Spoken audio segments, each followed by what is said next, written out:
Welcome back, everybody.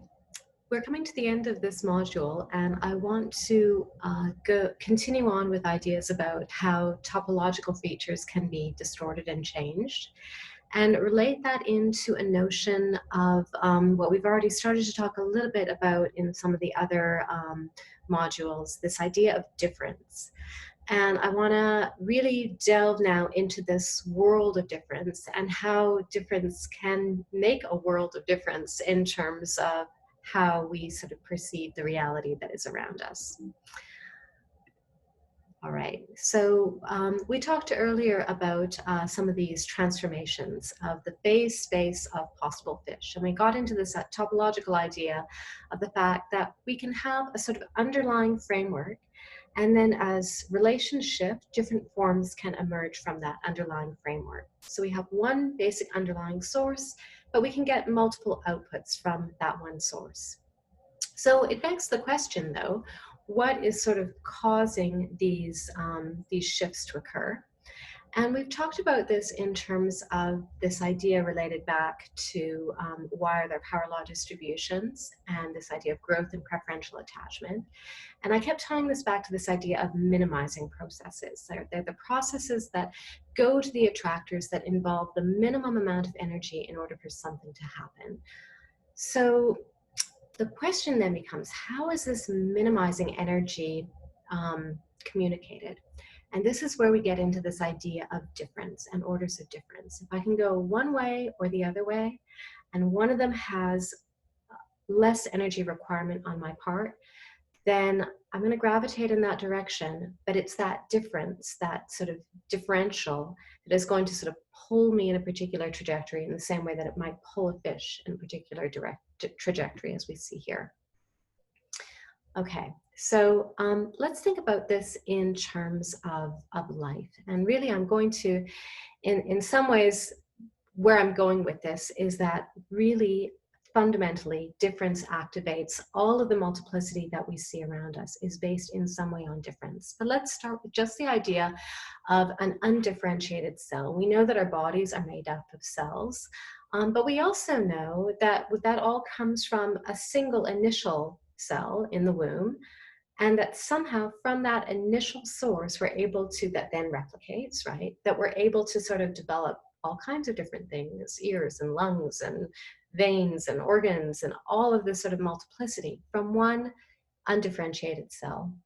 So there's this idea that this cell, it has what we could call pluripotential, this potential to emerge in terms of all of these differentiated conditions.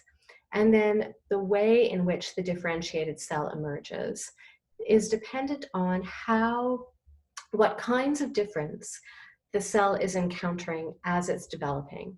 So Conrad Waddington expressed this as the idea of this kind of grooved surface. And we can think about this again as a sort of landscape. And that we have the undifferentiated cell over here. And then as the cell begins to divide, depending on where it finds itself in terms of a range of differences, it will sort of move into different kind of stable states of differentiated cells.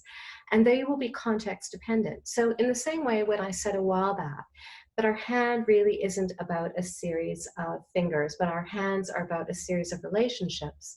The formation of a particular finger is based on the relationships that it finds itself within this sort of landscape of difference.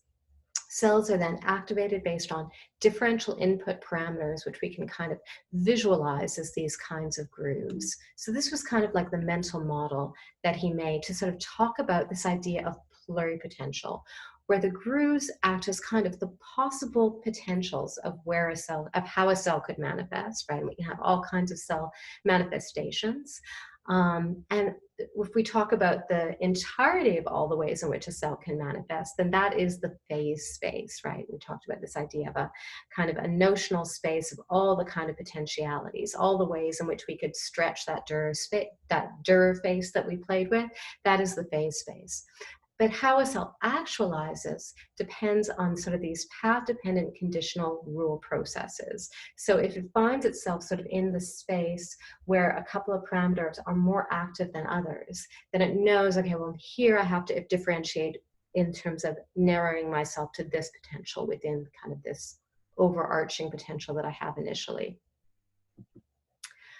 So this is much the same way that when we are sort of building a parametric landscape using Rhino and Grasshopper, where we sort of, what's the word? We link together, we tie together, I forget, the anchor together, there's a better word for it. We weave together these different kinds of relationships. And then depending on which sorts of relationships are activated, where the volume is turned up or turned down, where a parameter is increased or decreased, these virtual capacities are actualized according to sort of these differences in terms of how we're tweaking these parameters. So you can always think about difference as a kind of a parameter that's controlling where things happen, and that within sort of this space of potentiality, there may be multiple parameters that are competing, that are sort of turning the volume up or down on different things. And according to where that array is, where all the parameter bars line up, that's where we have a particular potential manifesting.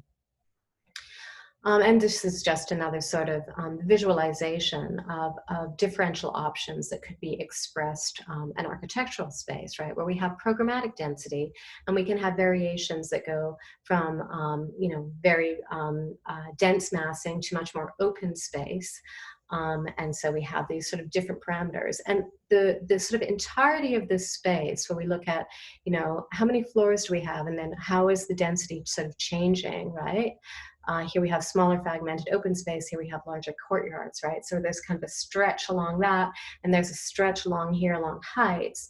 That is sort of the open, the phase space of all the potentialities. And then depending on where you are on this grid, right, at this sort of parameter input put along this axis, and this parameter input along this axis, you know, you get to this particular point, and that is sort of a specific manifestation within all of these differential options that is informed by this difference.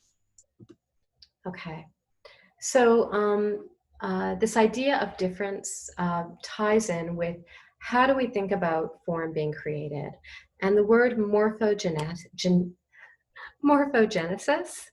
I should be able to say that, it's in the title of my PhD.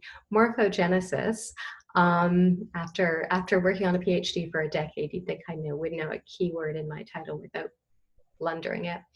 But morpho is form, and genesis is the genesis of form, right?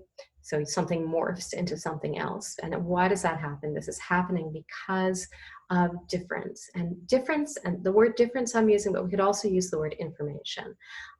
Information that makes a difference in terms of how something's going to react. So Alan Turing, who is the father of computer science, he talked about the chemical basis of morphogenesis in a paper that he wrote in 1952. And he used this paper to try to describe why is it that fur patterns appear differently. So you have zebras, you have leopards with spots, zebras with stripes, cows with patches, right? You have all these different fur patterns. And the question is, do we think of all those fur patterns as being sort of different things, or do we think about them as actually the same thing that has been stretched and pulled and chemically activated according to difference? And so in this Belousov-Zhabotinsky reaction, right, you see, and we showed this, I think, in an earlier lecture, you sort of see how you can get different kinds of patterns that are occurring depending on how these chemicals are interacting and at what rates these interactions are happening. And on the website, you'll be able to play with this as well and see how many different kinds of patterns can you generate by altering the variation times. So this was Alan Turing's notion, was that he felt very much like in this example here, that there was a kind of algorithm that meant that the different fur patterns that we see over here are different actualization of the same underlying chemical processes, but that there are differences in terms of the relative acceleration or deceleration of embryogenetic processes. So depending on how quickly or how slowly these are going, right, that is what is activating these different fur patterns. Instead of seeing these as explicitly different things, we see them as the same thing, the same sort of base reality manifesting in different ways. Okay, so we have sort of the pluripotential of fur, and then we can have different attractor states where these pluripotentials can kind of wind up. These are like the grooves, right? So we can have spots, blotches, stripes, which are different manifestations actualized from the same possibility space or phase space. And again, we can think about this if we go back to the images by Dürer, we can think about all the different degrees of freedom that we have for the face. And as we move parameters, we get these different manifestations of faceness coming from the same underlying possibility space. We see these in exactly the same way, that these are sort of different rates of chemical activation within that embryonic process, and then depending on how these are activated, we get these different fur patterns. Now, it turns out that that is not actually the process that's going on with fur generation patterns, but it's a really famous paper, and the idea of it has sort of still captivates scientists who are thinking about these processes. And these kinds of processes are occurring in other areas. It's just that the way Turing framed it in his paper wasn't exactly accurate, but it's more the principle of the thing that I want you to take away as opposed to the accuracy of that particular example. Okay, so let's think about this in terms of a different example. Let's think about what are the rules to grow a tree? What is the difference that makes a difference? If all these trees, right, they've grown from, you know, an acorn drops, it lands in the soil, it's going to grow another acorn drop somewhere else, it's going to grow somewhere else. Somehow a tree has to manifest, right? And then why is it going to manifest differentially? Why is a branch going to move one way versus another way? Why is one tree going to grow taller than the other tree? Why is that happening? What would be some of the parameters or inputs that you can think of for a tree's growth algorithm in terms of the fact that the tree starts off with this sort of generic desire to grow, right, and to reach out and to pull nutrients up and to make leaves. But then the way it does that, the specific form of the tree, the specific lean of the tree, the height of the tree, what are the differential inputs that you can think of? I'll give you a moment to just consider some of that, right? Okay, so we can think about the sun, right, as something, where is there more sunlight? Is there shade in one direction? So that's going to be kind of one of these slider bars, right? Wind. If you have prevailing winds that are coming from one direction, that might be something that causes a lean in one direction or another direction. Surrounding growth or surrounding buildings, right? Is there something that is blocking areas from sun, or is it also blocking nutrients from coming to that tree? So we could begin to think about what are some of these parameters, soil nutrients, what are other things that we could have in this list? How many parameters could we slide? If we could quantify all of the parameters, then we could know from the underlying phase space of the tree, as we adjust these parameters, the actual growth pattern of the tree absolutely has to follow these rules. It is that kind of algorithm. This is why I'm coming back now to algorithms that we introduced at the very beginning, that all it is a matter of the tree is basically an information processor. It's taking in difference as information and adjusting how it manifests its pluripotential according to the relevant differences in its growth algorithm. Okay. And the parametric architecture is doing very much the same thing. It is an algorithm for a pattern that emerges. And this algorithm is sort of an architecture of topological transformative potential.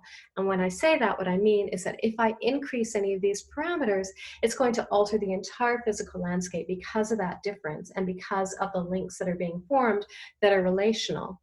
And we'll see that in a minute, right? Because there are some relational rules that might be generating things.